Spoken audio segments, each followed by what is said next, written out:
Buenos días a todos y a todas. Decana de la Facultad de Ciencias, doctora Patricia Castañeda. Director de la Dirección de Investigación y Posgrado, don Pedro Canales, directores de departamento que se encuentran presentes. A todos y a todas las estudiantes que se encuentran en este momento, profesores y académicos de otras universidades también, les damos la más cordial bienvenida. Le damos la más cordial bienvenida a nuestra universidad y estamos... perdón, que la interrupción me hizo perder el hilo, así que vamos de nuevo. Les comentaba que les damos la más cordial bienvenida a la conferencia Género y Ciencia en la Investigación Didáctica, dictada por la doctora Nuria Solsona Pairó. Este evento se enmarca en el Magíster en Didáctica de las Ciencias Naturales y las Matemáticas de nuestra facultad. Además, este evento cuenta con el apoyo y colaboración del Departamento de Física, la Dirección de Investigación y Posgrado a través del proyecto de DIUNCE, PIED 03-2022 y ANIC con el proyecto Fondos de Iniciación 11-22-0605.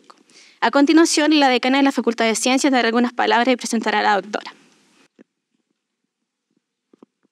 Gracias, Pamela. Yo creo que me escuchan bien. ¿Será necesario? Ah, sí, por la grabación. Ok, ya, ok. Bueno, muy buenas tardes a todos y a todas. Un gusto tenerlos acá.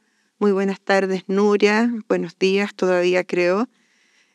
Para mí es un agrado presentar a la doctora Nuria Solsona Pairó, química, máster en didáctica de las ciencias experimentales, doctora en ciencias de la educación de la Universidad Autónoma de Barcelona e investigadora en coeducación e historia de la ciencia.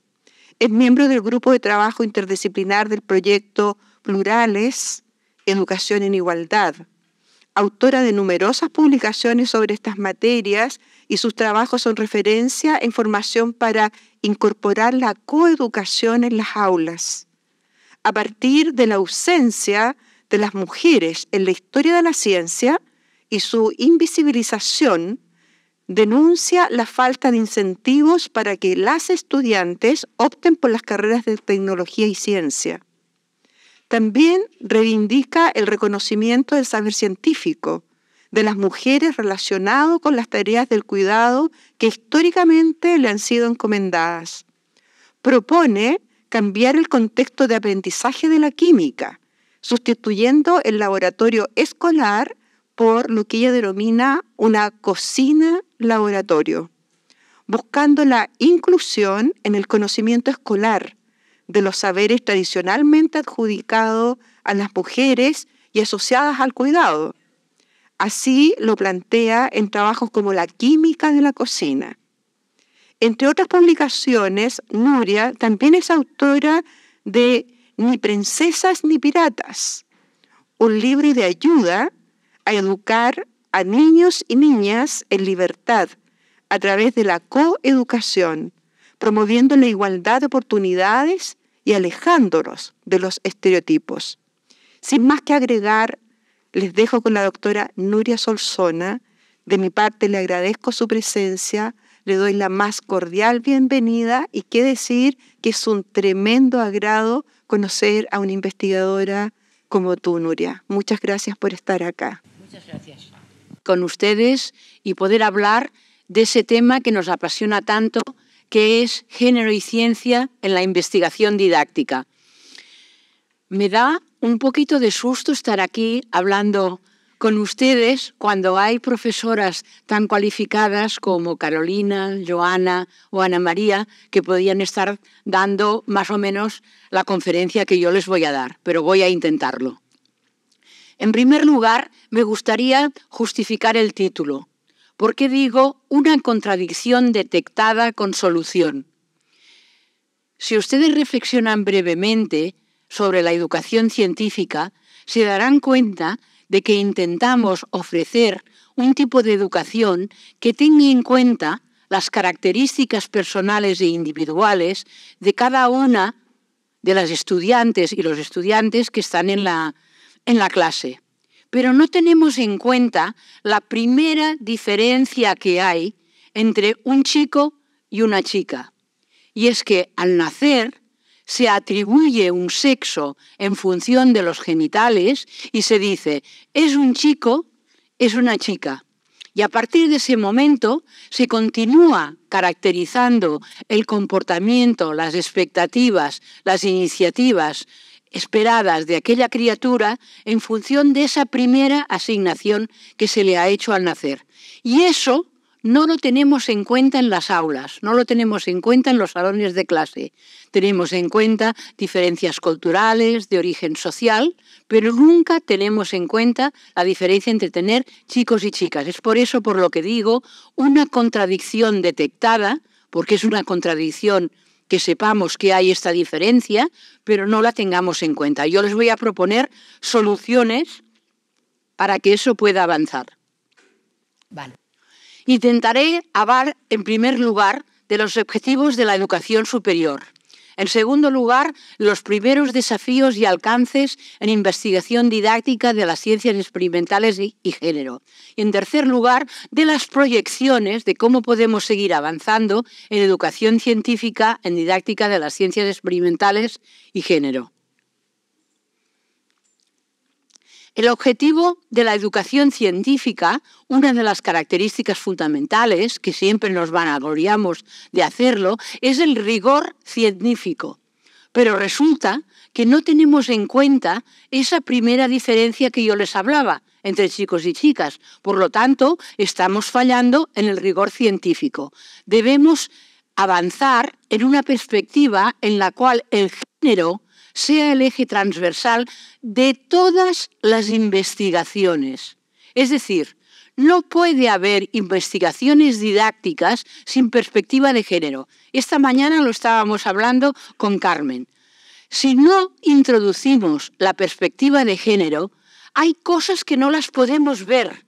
No vemos esos comportamientos de chica. Carmen, por ejemplo, tenía una muestra en la cual había 19 chicas, 19 maestras y un maestro. Y no tenía perspectiva de género. Claro, hubo muchas cosas que no pudo verlas. Porque si tú no tienes un marco teórico potente que te permita ver esas diferencias, tú puedes analizar, pero no te das cuenta de algunos aspectos que son adherentes y característicos de las profesoras. Por lo tanto, antes de empezar cualquier investigación didáctica, hay que introducir la perspectiva de género. ¿Qué perspectiva de género? Una perspectiva que sea interseccional, Para ello tenemos a Sandra Harding, que nos habla de la epistemología del punto de vista, y a Donna Haraway, que nos habla del conocimiento situado. Fijaros que todavía hay algunos aspectos de personas que trabajan con la perspectiva de conocimiento situado, pero luego no hablan de la perspectiva de género, es decir, que hay que dar un todo bien integrado. Y estas son nuestras alternativas al empirismo metodológico. El empirismo metodológico no nos permite aprender, levantar, como decís vosotras, las características y las analogías que hay en una investigación. Por lo tanto, pregunta de investigación debe tener la perspectiva de género. No se puede hacer una investigación de principio al final y luego intentar sacar conclusiones con perspectiva de género, porque eso no cuadra, eso ya se ve que no funciona. La metodología, ya lo hemos dicho, el análisis e interpretación de datos, siempre desagregados, siempre masculino, femenino o femenino, masculino, que hay que ir alternando siempre. Las conclusiones y en la práctica verán que podemos establecer un listado de indicadores que la universidad tenga elaborado, que se puedan ir señalando para saber si tenemos introducida la perspectiva de género en estas investigaciones que estamos realizando.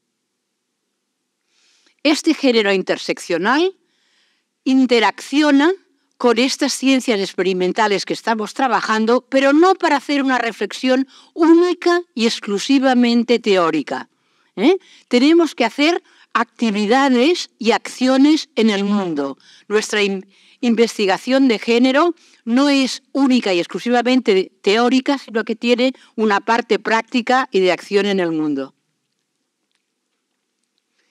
Finalidad de la investigación. Entender, como decía al principio, el origen de las desigualdades, mejorar el rendimiento del medio de aprendizaje, afrontar la diversidad y eso que me parece muy interesante, que ayer lo comentábamos con Carolina.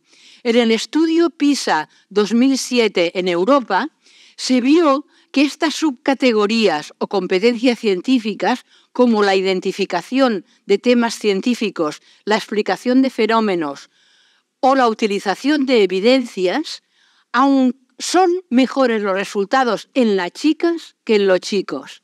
Es decir, aunque los resultados generales sean de mejores resultados en los chicos, en esas subcategorías hay mejores resultados de chicas. Por lo tanto, tenemos que investigar en este sentido. No afrontar la investigación diciendo, ya sabemos que las chicas van a tener peores resultados en todo. No. En todo no, habrá que verlo exactamente en esas subcategorías. Siempre conocimiento situado, siempre características del estudio que estemos realizando. Ya hemos hablado del marco teórico, sexo-género, hemos visto la parte biológica y la parte cultural, pero sabemos que forman un todo indivisible. Por lo tanto, es importante tener en cuenta que si hay conflicto entre la parte biológica y la parte cultural, eso provoca sufrimiento. Y las sociedades androcéntricas, que son las nuestras todas, las europeas, las de América Latina, moldean las personas y varían en el tiempo. ¿Qué quiero decir cuando digo que varían en el tiempo? Mi abuela, por ejemplo, nunca se hubiera planteado la posibilidad de estudiar para pilotos de aviación. Pero eso no significa que el género femenino haya cambiado completamente desde la época de mi abuela a la actual, aunque yo o vosotras como estudiantes os podáis plantear cualquier carrera profesional, cualquier profesión que mi abuela no se podía plantear. ¿Se entiende, no? Un poco la variación por dónde va. Otro aspecto interesante, la interrelación entre el modelo femenino y el masculino. No podemos avanzar solamente las mujeres, solas. Tenemos y necesitamos el componente del modelo masculino y necesitamos una acción conjunta entre mujeres y hombres. Debemos olvidar las pretensiones positivistas de ciencia neutra, ciencia objetiva, sin valores, y debemos tener en cuenta las emociones. Debemos revisar y ampliar lo que se entiende por ciencia. Eso es fundamental. Con el concepto estrecho y reduccionista de la ciencia tradicional, no podemos incorporar una perspectiva de género amplia. Necesitamos ampliar el concepto de ciencia e incluir aquellas actividades que han estado tradicionalmente en manos de las mujeres. Esto es difícil hacerlo desde la universidad, porque la universidad es muy estricta y tiene unos cánones muy estrechos, pero en nuestra práctica diaria, en nuestras aportaciones, es decir que las normativas ministeriales no lo prevén, es una excusa. Debemos, como profesoras y profesores, ampliar el concepto de ciencia.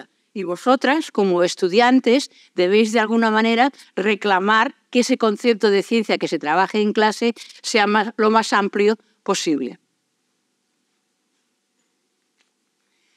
Este punto de partida de feminismo interseccional permite entender y responder, y eso es muy importante para ustedes, cómo se cruza el género y otros ejes de desigualdad, y cómo estos cruces configuran experiencias de opresión y privilegio.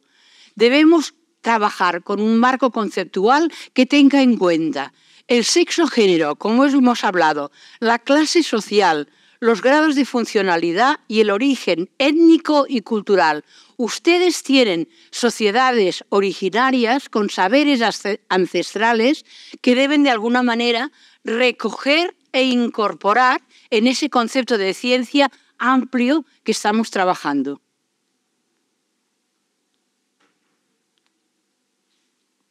Los estereotipos sexistas, ya lo saben ustedes, son el conjunto de características que atribuimos al hecho de que cuando nacemos se nos diga es un hombre, es un niño o es una niña. Son una conceptualización dual y excluyente de esas características. Es decir, los hombres se espera que sean de una manera determinada y las características atribuidas a los hombres no son propias para las mujeres. Las mujeres se espera que tengan unas características determinadas, entre ellas, por ejemplo, todos los mecanismos de comportamiento que hacen que haya una actitud positiva hacia la educación científica. Pero lo fatal, lo desesperante de esa clasificación dual y excluyente es que aquello que se considera positivo para los hombres no se considera positivo para las mujeres. Y al revés, por lo tanto, tenemos que plantear la existencia de personas con sus características deseadas que pueden ser tradicionalmente consideradas de hombre o tradicionalmente consideradas de mujer. Abrir ese planteamiento. Estos estereotipos, ya saben ustedes, que plantean para los hombres tendencia a la acción, para las mujeres pasividad, agresividad para los hombres frente a la ternura, asertividad, baja autoestima, objetividad, subjetividad y lo que me parece más interesante para nuestra educación científica, aptitud para el trabajo tecnológico para los hombres frente a una falta de aptitud considerada para las mujeres, que hoy la composición de esta sala ya se ve que no es así. Racionalidad considerada una aptitud característica de los hombres, intuición para las mujeres, abstracción y visión holística para las mujeres. ¿Por qué señalo eso de la abstracción? Porque saben que la educación científica se caracteriza por una capacidad de abstracción superamplia. Por lo tanto, según las estrategias que se utilicen en clase, sin darse cuenta, la profesora o el profesor puede estar potenciando el aprendizaje más en los chicos cuando potencia la abstracción que no en las chicas que tienen una visión más holística, más de conjunto por la propia educación que hemos recibido. Es decir, se nos ha formado en la característica de tener en cuenta a los demás. Y en esa característica de tener en cuenta a los demás entra esa visión holística del conjunto de la sociedad. En cambio, a los hombres no se os educa en esta visión de tener en cuenta a los demás. Es una educación más centrada en uno mismo, más centrada en la individualidad. Los aprendizajes previos, no hace falta que lo diga, el tipo de juguetes, el tipo de coches que tienen los niños y las niñas, hace que tengan una educación diferencial. Pero es que no hay que esperar a la adolescencia. Lo brutal de las últimas investigaciones es que a los 3-4 años las niñas y los niños ya tienen conciencia de que es una cosa diferente ser niño o ser niña. Pero a los 6 las niñas ya muestran menos interés y reticencias hacia las actividades desconocidas de personas brillantes, cosa que a los 5 años no hacían. Asocian adjetivos relacionados con inteligencia y competencia a sus compañeros de clase. Ese es el trabajo de Bayan Leslie Cimpiani de 2017 y 2020, que yo les recomiendo que lo lean porque el estereotipo de la masculinidad se asocia a la brillantez y las niñas de alguna manera tienen dificultades. Si necesitan algunas referencias o algunos datos, la profesora Pamela les podrá dar esa información, por si alguna cosa no la notan. Lo que iba a decir es que el modelo de ciencia es claramente androcéntrico, que lo han estudiado diferentes mujeres desde las epistemologías feministas como Ruth Blair, y que ese modelo de ciencia androcéntrico se apoya en esa creencia popular de que la ciencia es masculina. Siéntense aquí, que estarán más tranquilas. O allí, donde quieran. Y se articula ese modelo de ciencia frente a estos dos planteamientos dicotómicos que vuelvo a plantear. La razón frente al sentimiento, los hechos frente a los valores, la cultura se nos dice que las mujeres somos más cercanas a la naturaleza, tendríamos que ser todas y todos más cercanos a la naturaleza, la ciencia objetiva frente a la creencia, lo público frente a lo privado y lo masculino frente a lo femenino.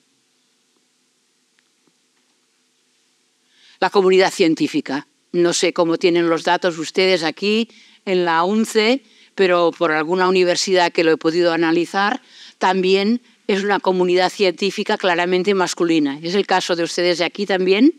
¿O son bastantes mujeres? Más hombres, ¿verdad? Las mujeres estamos infrarrepresentadas. La brecha de género a nivel mundial en la actividad científica es que solo hay un 33% de mujeres. O sea que fíjense, igual tienen ustedes mejores datos que a nivel mundial, ¿eh? Y las mujeres que trabajan en la comunidad científica lo hacen en los márgenes. Normalmente no son las jefas de investigación de un grupo de investigación o en grupos que se relacionan de alguna forma entre ellas. Además, eso que les pongo, las iniciativas que hemos empezado, por ejemplo, en Europa para incorporar las niñas en la STEM no están dando los resultados esperados. No, las chicas no se entusiasman con las STEM porque hay un problema de modelo de ciencia y tecnología detrás. Ese modelo de ciencia y tecnología que yo presentaba antes de manera dicotómica, esto sigue vigente. Los medios de comunicación, las familias, la sociedad continúan considerando y valorando, porque es lo que es, que la ciencia y la tecnología son masculinas. Por lo tanto, no, primero, tampoco ellas se sienten bien tratadas. Ya lo verán ustedes, ya lo trabajarán. Por lo tanto, ¿qué necesitamos? Un análisis en profundidad de los estereotipos y de ese modelo de ciencia objetiva y neutral que nos aleja a las niñas y a las estudiantes de los saberes científicos. El sistema educativo, ya saben ustedes, que se concibió también según un modelo androcéntrico. La escuela fue pensada para la educación de los hombres, para que fueran mejores trabajadores. Después, las mujeres hemos entrado así en cuña, pero lo hemos cambiado la estructura de ese modelo educativo. Cambian los planes, cambian las asignaturas, pero el modelo de sistema educativo sigue siendo androcéntrico. O sea, estamos ya cansadas de reformas de sistema educativo que nunca introducen el protagonismo y los saberes de las mujeres. Por lo tanto, además eso es lo preocupante. El sistema educativo tiene una pretensión de universal. Se nos dice cuando entramos a estudiar que vamos a conocer el saber del conjunto de la sociedad, pero eso no es verdad. Desestima los saberes y los conocimientos femeninos. Y así estamos. Esa comunidad científica masculina... Ay, no me ha pasado.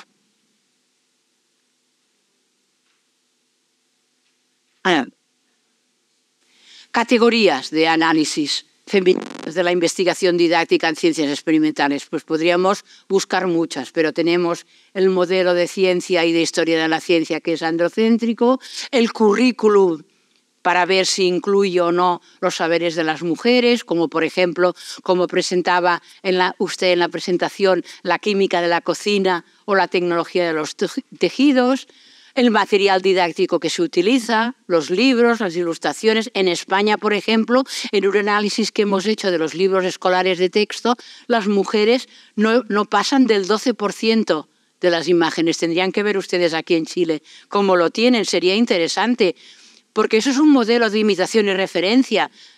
Las niñas pequeñas van viendo que ellas no están presentes en los libros, que cuando se presentan en los medios de comunicación, por ejemplo, anuncios de actividades científicas o de un observatorio o así, las mujeres no están allí. Entonces dicen, pues ese no es mi terreno, no me voy a meter en esos líos. Otra categoría de análisis, la interacción profesora-profesor con el alumnado. Sabéis que tenemos un currículum oculto y que sin querer nos dirigimos fundamentalmente a los chicos más tiempo, más interacciones que no a las chicas. Esto lo hemos visto en diferentes países de Europa, tendrían que verlo ustedes. Y las expectativas del profesorado, lo que esperamos que sean. Saben el estudio de Margaret Spear, que coge unos exámenes con las respuestas hechas, las mismas respuestas, le pone a una hoja nombre de chico y a la misma hoja con las mismas respuestas nombre de chica, y el profesorado lo califica de manera diferente. Calificaciones más altas para los chicos y calificaciones más bajas para los chicos. Las mismas respuestas, Eso es importante verlo y analizarlo como se da en vuestra universidad. El lenguaje, ya sabéis que es diferente, Cuando nos dirigimos a las chicas somos más amables, más cariñosas, más inclusivas, y cuando nos dirigimos a los chicos somos más asertivas, más expeditivas, con un tono de voz más alto. Esto influye en los resultados que luego se van a tener. En Chile, yo he consultado el informe TIMSS de 2019, las diferencias de aprendizaje siguen siendo las mismas, el rendimiento promedio se encuentra por debajo del centro de la escala en ciencias y en matemáticas, las niñas tienen 18 puntos menos en matemáticas y 12 puntos menos en ciencias, por ello aprenden menos, lo que limita su acceso a determinados estudios. Esa brecha combinada con la autoeficacia, ya saben que la autoeficacia es la confianza que tenemos en nosotras mismas en que podremos realizar una actividad determinada. Bueno, como la autoeficacia es menor en las chicas que en los chicos, eso hace que las chicas no se sientan atraídas por las ciencias. Y desde 2019 eso no ha cambiado, tienen los mismos resultados. Influye a nivel cognitivo, afectivo, motivacional. En el hemisferio norte, en PISA 2012, vimos que las chicas, contradicción otra vez, se consideran menos capaces de resolver problemas matemáticos, manifiestan que se ponen nerviosas y que están preocupadas por sacar malas notas, pero paradójicamente participan en mayor medida y con mayor éxito en estudios científicos en los que las matemáticas son esenciales. Por lo tanto, eso hay que analizarlo en profundidad. Hay que ver qué es lo que está fallando cuando hay estas situaciones tan complejas y tan contradictorias. En cambio, en la graduación, en los 12-16 años, teníamos hasta hace muy poco mejores resultados en las niñas que en los niños. Ahora esa tendencia va cambiando porque los chicos están dejando de tener calificaciones más bajas. Primeros desafíos, ya lo he venido anunciando a lo largo de toda la charla. Debemos reflexionar en profundidad sobre el modelo androcéntrico de ciencia. Y eso no es fácil, porque eso es una cosa que tenemos de alguna manera interiorizada en nuestra cabeza, porque es el fruto de toda la educación y la formación que fuimos recibiendo en los primeros años y en la universidad. Y ahora eso lo damos por supuesto que es así. Por lo tanto, necesitamos de alguna manera organizar indicadores que nos permitan analizar eso. Siempre trabajo con datos desagregados, siempre incorporación de los saberes de las mujeres a lo largo de la historia, si es posible con mujeres vivas, como hizo Joana en su trabajo, y modelos de referencia vivos, femeninos y masculinos. Los hombres también necesitáis modelos de referencia que sean igualitarios, para podernos de alguna manera entender y relacionar e interaccionar. Hay que cambiar aquella idea que había antes, ¿no?, de ofrecer solo modelos de referencia de mujeres. Tenemos que buscar, ustedes, los hombres, tienen que ser también modelos de referencia igualitarios. Bueno, como saben, entiendo la ciencia como una actividad humana, moldeada por las condiciones económicas, sociales y culturales de la sociedad, donde se desarrolla, y por las condiciones personales de la comunidad científica. Por lo tanto, estoy lejos de la idea de la ciencia como búsqueda de certezas. Comparto las opiniones del pensamiento crítico que hablan de una racionalidad moderada. Eso es importante tenerlo claro. Racionalidad moderada, porque nos influyen los factores personales y sociales. Una idea interesante que les quiero proponer, a ver si nos entendemos. Hasta ahora teníamos la idea de que la ciencia, y eso sí que es el concepto de ciencia moderna, una construcción de los siglos XVIII y XIX, había tenido su evolución particular. Y las mujeres habíamos ido entrando como puntos, como pequeñas setas, como pequeños granitos en la producción científica. Si pensamos en el origen de las civilizaciones, ¿qué nos imaginamos? Nos imaginamos una cueva, un fuego, un horno, y allí ¿qué hay? Hombres y mujeres que están realizando lo que después llamaremos prácticas científicas. Por lo tanto, hay que cambiar la perspectiva. Las mujeres hemos estado siempre, siempre, siempre, desde el origen de los tiempos, en la producción de conocimiento. Otra cosa es que el concepto de ciencia moderna no haya incorporado las aportaciones de las mujeres a lo largo de la historia, desde el origen de los tiempos. Es decir, lo que hoy, cuando pensamos en actividad científica, pensamos en un laboratorio, en un observatorio, en un lugar súper sofisticado, esto es una cosa moderna. A lo largo de la historia, la producción de conocimiento se hizo de manera rudimentaria y de manera tranquila en espacios reconocidos.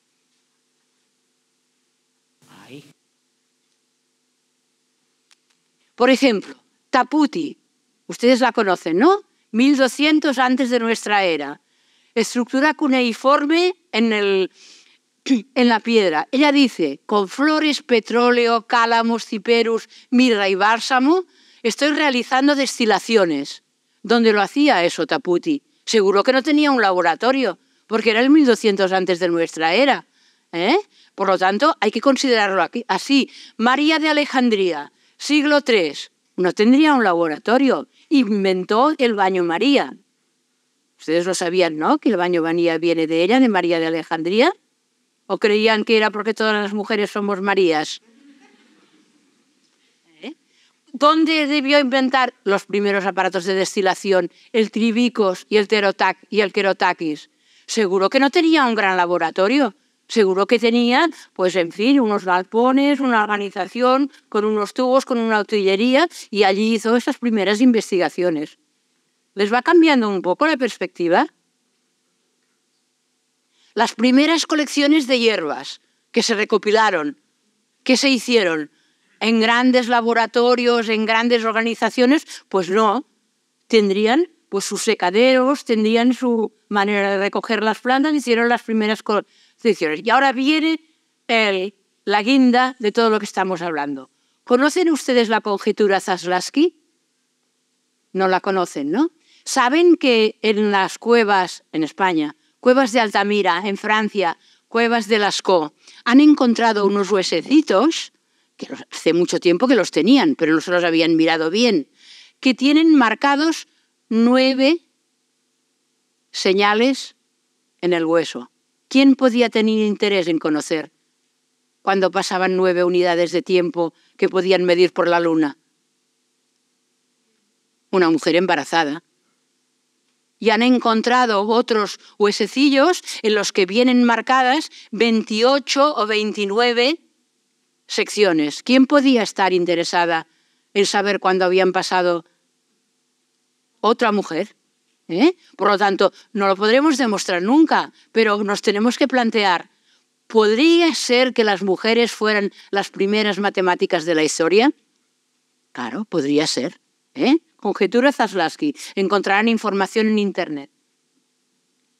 No todos los momentos históricos han tenido la misma importancia para restituir los saberes científicos de las mujeres. Cuando se han hecho en grupo, como por ejemplo las escuelas filosóficas griegas, allí estaban las mujeres, aunque nos hayan llegado pocos escritos de ellas. Cuando se hizo la tradición alquimista, que eran comunidades más o menos secretas e iniciáticas, allí estaban las mujeres.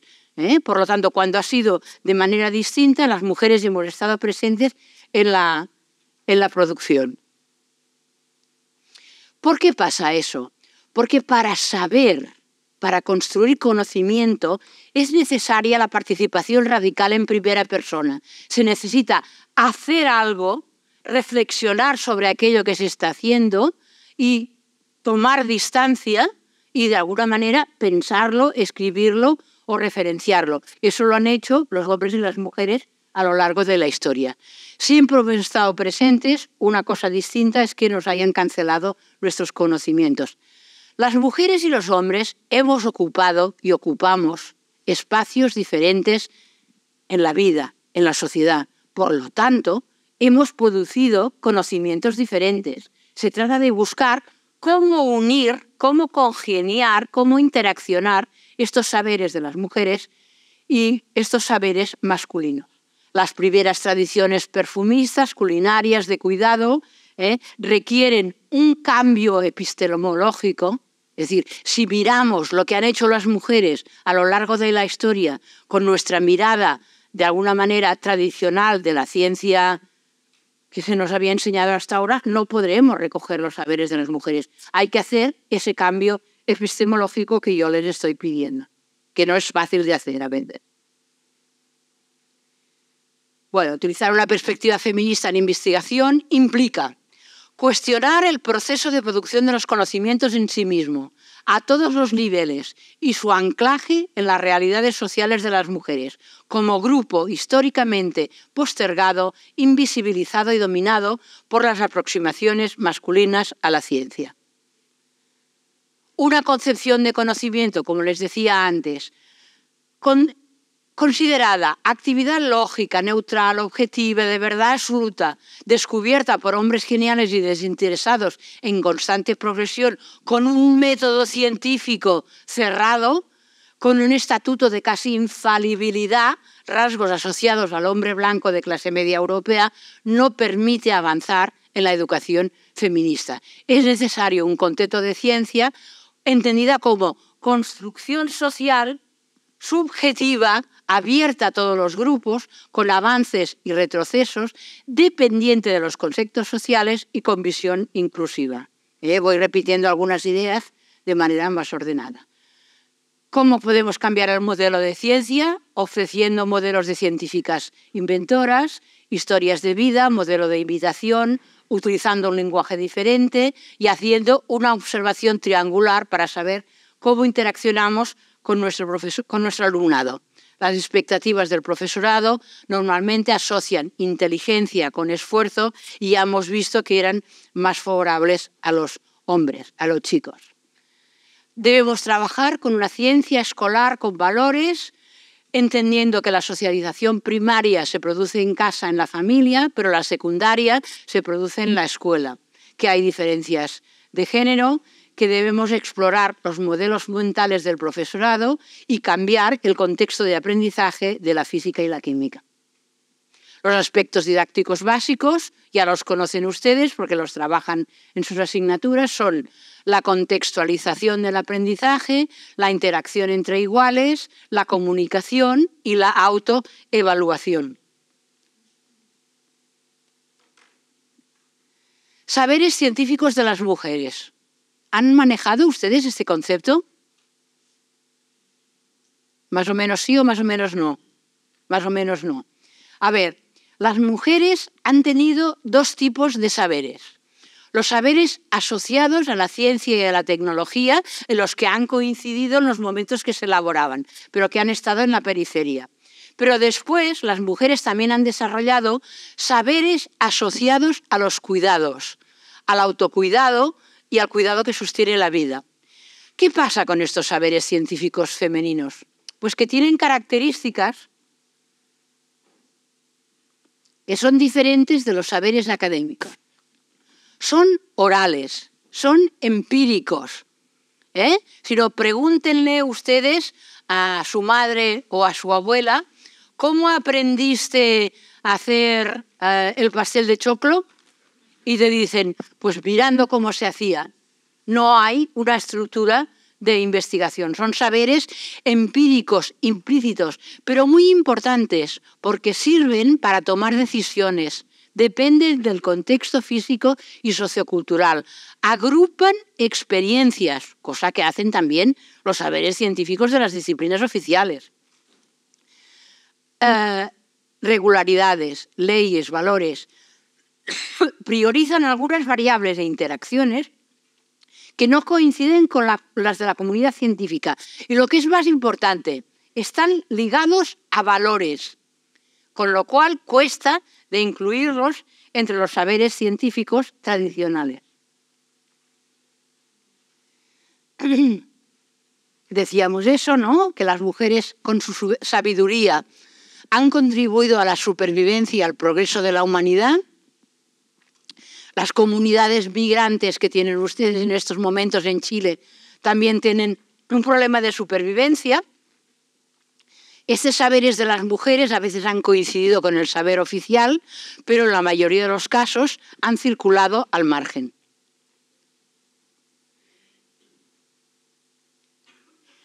Todos los caminos llevan a los saberes científicos de las mujeres. Algunos nombres que ustedes ya conocen: Hildegarda de Bingen, siglo XII, monja; Marie Merdrac, siglo XVII, con un libro precioso que es La química caritativa y fácil a favor de las mujeres. Ellas han sido mujeres anónimas, brujas, monjas, beguinas, trementineras, tejedoras, mineras, que han participado y participan del saber y han querido saber. Dos conceptos importantes para recoger los saberes de las mujeres. Uno, genealogía, y dos, autoridad. Genealogía, ¿por qué?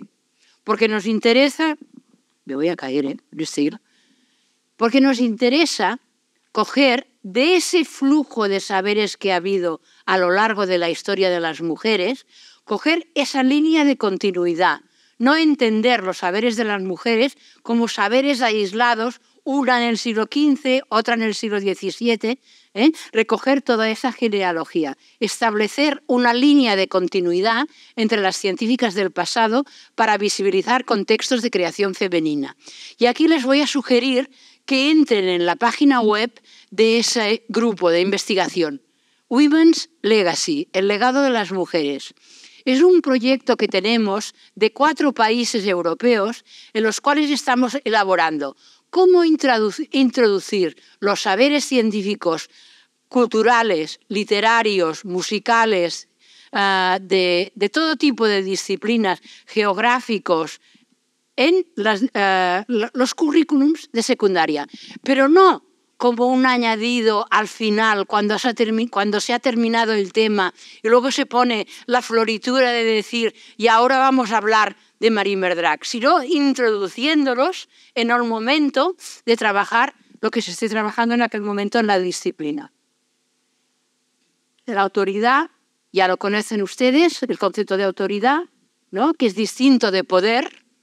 Autoridad es la capacidad relacional. Es decir, yo aprendo para poder comunicar a los demás qué es lo que he aprendido, no para ejercer mi poder respecto a los demás. Y la autoridad está hecha para circular y no para establecerse. Un ejemplo, por ejemplo, es el de química de la cocina. Ustedes saben que cuando preparamos un café con leche, ¿qué estamos haciendo? ¿Qué he oído? Una disolución, ¿no? Sí. Cuando preparamos una merienda de pan con algo, estamos preparando una mezcla, ¿sí? Cuando estamos hirviendo agua para poder echar la pasta, estamos haciendo un cambio físico. Cuando preparamos un queque, ¿qué estamos haciendo?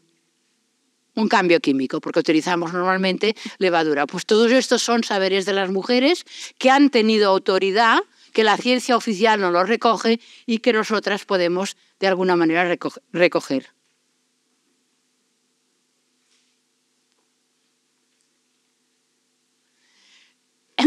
Científicas en Chile, elaboradas por grupos escolares, como hizo Joana, fueron Carmen Adelina Gutiérrez Alonso, astrofísica, ecóloga, biología, bioquímica, química, inmunología. Tenemos que hacer circular ese conocimiento, esos nombres, pero siempre, como digo, no poniéndolos al final de la unidad didáctica como floritura, sino introduciéndolas como protagonistas de la actividad científica. El proyecto Women's Legacy, cuando entren, verán que adapta sus contenidos a los contenidos normativos de cada asignatura. Y esto lo estamos haciendo en 4 países diferentes y hemos acabado esa primera parte en la que trabajábamos los 4 países y ahora tendremos un mecanismo de traslación de cómo se pueden trasladar esas mujeres a cualquier sistema normativo de cualquier país. Y lo hacemos de una manera... Ay, se me ha pasado. Que resaltamos los contextos de creación femenina. Por ejemplo, de Madame Lavoisier, ¿ustedes qué saben? Lo saben todo de Antoine Laurent Lavoisier, seguro. pero de Madame Lavoisier, que su nombre es Marianne Pierrette Pols, seguramente saben poquitas cosas. Pero yo les puedo explicar que en el laboratorio que tenían organizado en el Arsenal de París, la que llevaba a cabo los experimentos, la que tomaba nota, la que hacía los dibujos para que otros pudieran repetir aquellos experimentos que en aquel momento de la producción científica era muy importante, era ella. En cambio, el que ha trascendido en la historia y que se le llama el padre de la química, o sea que tenemos una madre de la química, que es Marianne Pierrette Pols. Bien, pues lo que hacemos en Women's Legacy es, cogemos las mujeres anteriores a Madame Lavoisier, las contemporáneas de Madame Lavoisier y las herederas de Madame Lavoisier. Así establecemos una genealogía a lo largo de la historia. ¿Se entiende un poco lo que voy planteando? Bueno, para ir terminando, las proyecciones en educación científica y en investigación serían: hay que tomar acciones sobre el profesorado, es decir, hay que hacer investigación sobre cuáles son las características del profesorado actual que tenemos en básica, en media y en la universidad desde una perspectiva de género. Tenemos que tomar acciones relacionadas con el currículum, es decir, hay que cambiar los conceptos de aprendizaje y hay que introducir lo que llamamos contranarrativas. ¿A qué llamamos contranarrativas? Hasta ahora hemos ofrecido relatos y narrativas de mujeres científicas y tecnólogas exitosas y nos funciona medianamente. Por lo tanto, ¿qué hay que hacer? Hay que introducir relatos de mujeres que han tenido dificultades en su carrera científica y que han sido capaces de superar esas dificultades y que ahora son mujeres exitosas. A eso lo llamamos contrarrelatos. Lo hemos aplicado, por ejemplo, en los estudios de física, que saben ustedes que tradicionalmente son estudios a los cuales las chicas, si empiezan, abandonan y tienen muchas dificultades para acceder, y cuando hay esas contranarrativas se ha observado que hay una mayor integración. Otro aspecto que también funciona muy bien es el de las mentoras, es decir, mujeres expertas profesionalmente en la materia en la que se está trabajando y que de alguna manera mentorizan a la estudiante, pero tiene que ser en edades lo más pequeñas posible. Cuando intentamos hacer acciones a nivel de secundaria, llegamos tarde.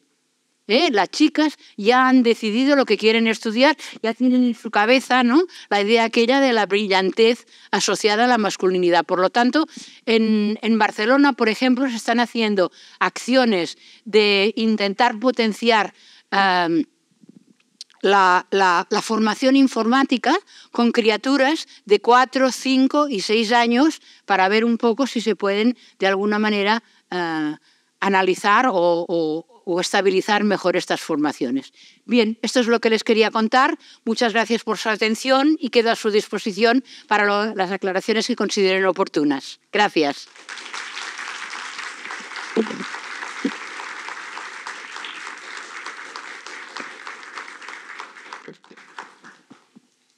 Bueno, muchas gracias, Nuria, por esta presentación. Queremos saber si hay alguna consulta de parte del público. Sí, adelante. Bueno, en primer lugar, agradecer la presentación, Nuria, muchas gracias.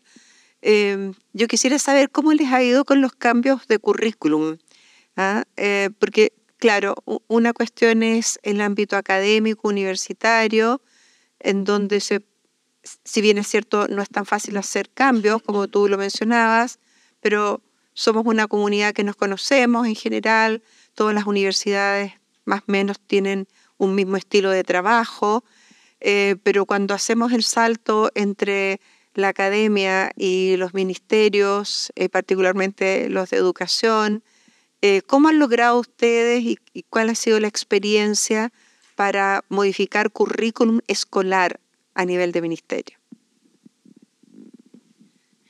Muchas gracias por la pregunta. Pienso que es muy interesante.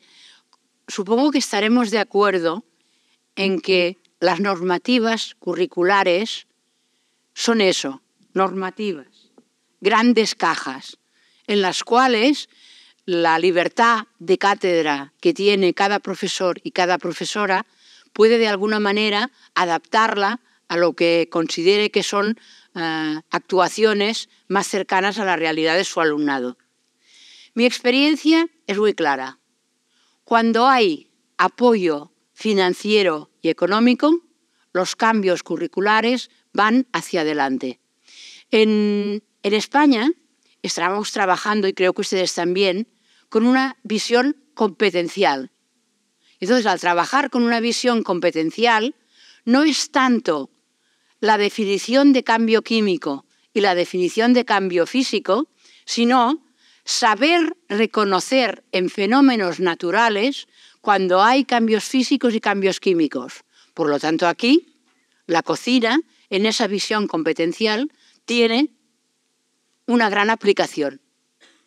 Es decir, en España estamos transitando de lo que sería una visión curricular muy normativista y muy cerrada a una visión más amplia, competencial, en la cual la profesora o el profesor tiene un margen de actuación muy amplio para adaptarlo a las características de su comunidad.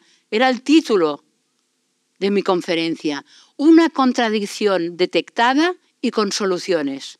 Y yo les aseguro que con apoyo financiero no sé la palabra, con dinero, las cosas funcionan. Otra cosa es que el profesorado requiere formación continua y, por lo tanto, lo que no se puede hacer es dejar al profesorado solo frente a los cambios curriculares. Pero en eso la complicidad de la universidad es muy importante.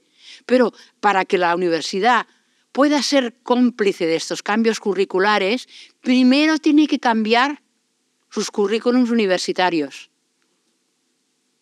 Lo van viendo, es como un engranaje en el cual el alumnado, el estudiantado, tiene un papel protagonista en esto, porque el estudiantado supongo que tiene sus consejos de participación donde opina y donde dice si el tipo de enseñanza que se está impartiendo es más cercano a sus preocupaciones o a su manera de ver. Por lo tanto, aquí estamos en juego todos los sectores de la comunidad escolar y de la comunidad científica.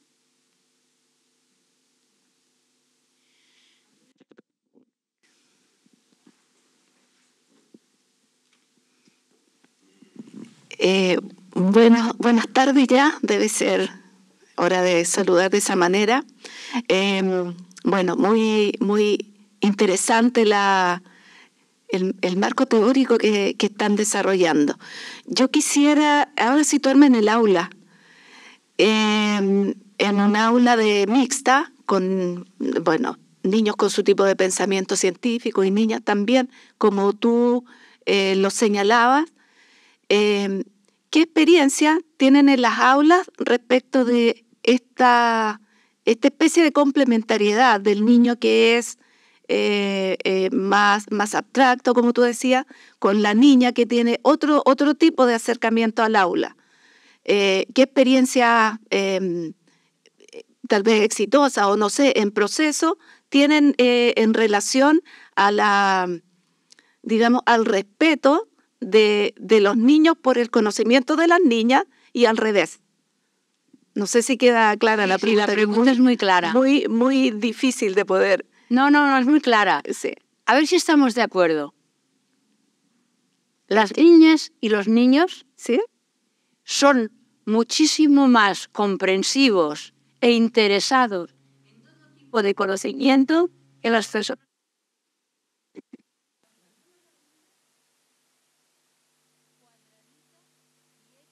A imagen y semejanza de la ciencia tradicional.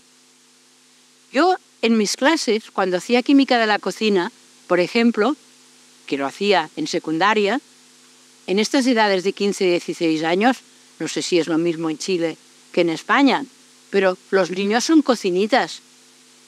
A los niños les gusta preparar cosas. Además, se lo comen todo a cualquier hora del día y en cualquier momento. Por lo tanto, no había ningún problema. Además, hacer contextos de aprendizaje femenino no significa hacer ciencia light. Es ciencia teórica con sus resultados, con sus conclusiones, con sus análisis cuantitativos y con sus referencias en modelos teóricos. Porque fíjese en una cosa, yo hago química de la cocina con 15, 16 años, pero después, a los 17, estoy en bachillerato trabajando la química que va para la universidad. Por lo tanto, una cosa no puede quitar la otra. Por lo tanto, a ver, primero, el estudiantado está de mente mucho más abierta que nosotras, las personas adultas. Segundo, gestión del aula. Usted no puede hacer una clase tradicional si quiere introducir contextos de saberes femeninos. Tiene que ser una gestión del aula que sea cooperativa, con grupos de trabajo, en los cuales haya unas responsabilidades y en las cuales sean los estudiantes quienes se autorregulen. Y tercero, usted tiene que utilizar diversidad de estrategias de aprendizaje. Es decir, no puede hacer solamente preparaciones culinarias, tiene que hacer clases teóricas también y tiene que hacer salidas y visitas a museos científicos y a... Es decir, lo que sabemos siempre de la enseñanza. No sé si contesto su pregunta, más o menos. Gracias. Sí. Sí, más o menos. Bueno, podemos seguir hablando de esto. Es muy apasionante porque en realidad supongo que se están dando cuenta ustedes que estamos en una perspectiva de innovación educativa. Es decir, introducir saberes científicos femeninos es para mirar para adelante y para ir avanzando hacia la innovación educativa. Bueno, Nuria, en primer lugar, muchas gracias por compartir tus ideas y tu larga experiencia en este espacio, una nueva formación de educadores y educadores en ciencias, ¿no? También agradecer a la organización por permitirnos, digamos, esta discusión. Mi pregunta tiene que ver con la tercera idea que tú señalas en relación a las proyecciones de la investigación en didáctica con perspectiva de género. Y básicamente cuando, digamos, uno mira cómo esa relación se ha proyectado, se evidencia una tensión, ¿no? Una tensión por un lado que considera aspectos como individuales de la persona, ¿no? Que es hombre, que es mujer, que es niño, que es joven, etcétera. Y la literatura, bueno, incluso las políticas públicas acá en Chile, de alguna u otra forma, se han ido en esa línea en reconocer que hay una desventaja histórica de las mujeres y que por lo tanto hay que hacer una serie de acciones que de alguna u otra forma logren como esa igualdad, ¿no? Entonces se aumentan las becas, se da un acceso preferencial, etcétera. Sin embargo, esa identidad científica es todavía cuestionada porque es una identidad homogénea y también binaria, ¿no? Que de alguna u otra forma sigue replicando estos sesgos y estereotipos que mencionabas al inicio. Y por otro lado está esta tensión con respecto a lo colectivo, ¿no? Que tú dices, bueno, pongámonos de acuerdo entonces en relación a una noción de ciencia, en relación a un currículo, en relación a ciertas orientaciones para el profesorado. Entonces mi pregunta así concreta en ese complejo escenario en el que estamos es ¿cuál es como tu perspectiva, hacia dónde debería apuntar la investigación en didáctica con perspectiva de género? Si seguimos más por la idea de esta identidad científica individual, personal, o seguimos más por esta idea de transformar y modificar los procesos, digamos, de las prácticas.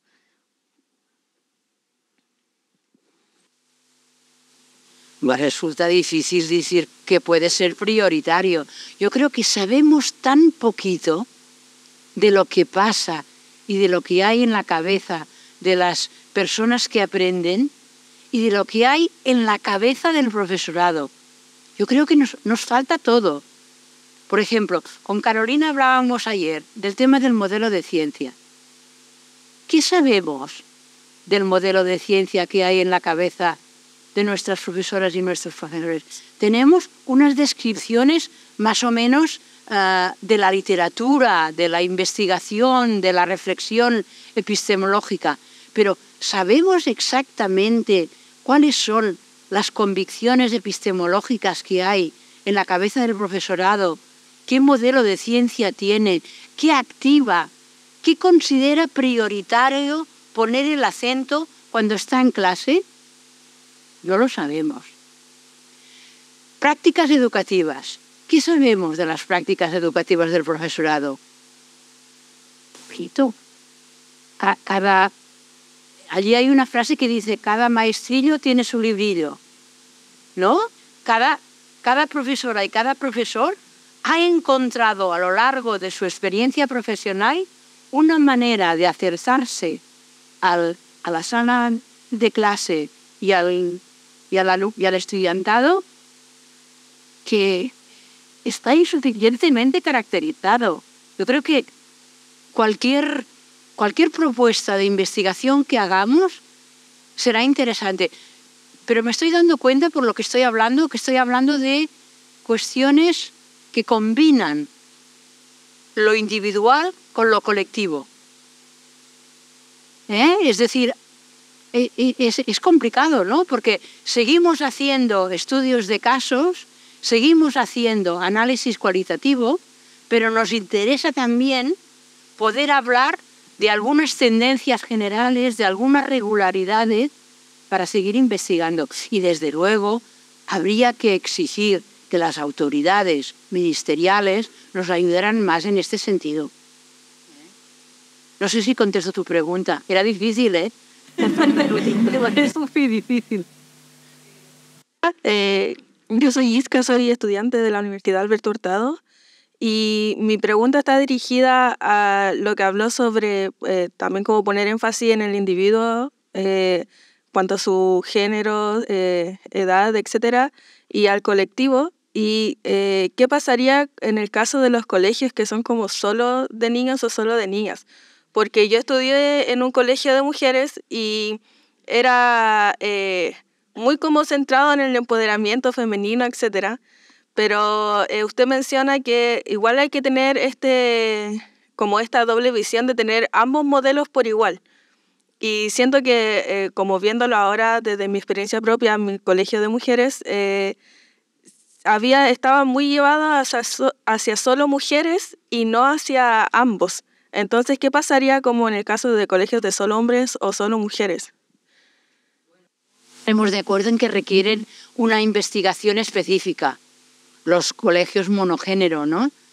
Allí son muy residuales en España ya los colegios monogénero. No sé si ustedes aquí también tienden a... Sí, 4%, claro. Yo creo que requieren una investigación específica. Y desde mi punto de vista, no sé si usted estará de acuerdo conmigo, les están de alguna manera escatimando la mitad de su formación, ¿no? Porque, claro, en la vida luego estaremos hombres y mujeres juntos y si nos dejan en un colegio completamente separadas, las mujeres por un lado y los hombres por el otro, pues supongo que después cuando usted salió de este colegio tuvo que tener experiencias muy importantes con el género masculino, ¿no? Como bastante difícil empezando como por el de relacionarse, porque uno ya estaba demasiado acostumbrado a convivir solo con mujeres que, no sé, en las salas de clase decíamos cosas que habiendo, yo creo, el género opuesto no lo hubiésemos hecho, pero era como... siento que era como muy demasiado centrado en el poder femenino y dejaba muy de lado las convicciones masculinas, siendo que también son parte de la sociedad. Por este lado. Le faltó la experiencia, pero tiene buenos resultados académicos. Históricamente ha salido así. Pues, más cositas que les hayan quedado en interrogante. Sí.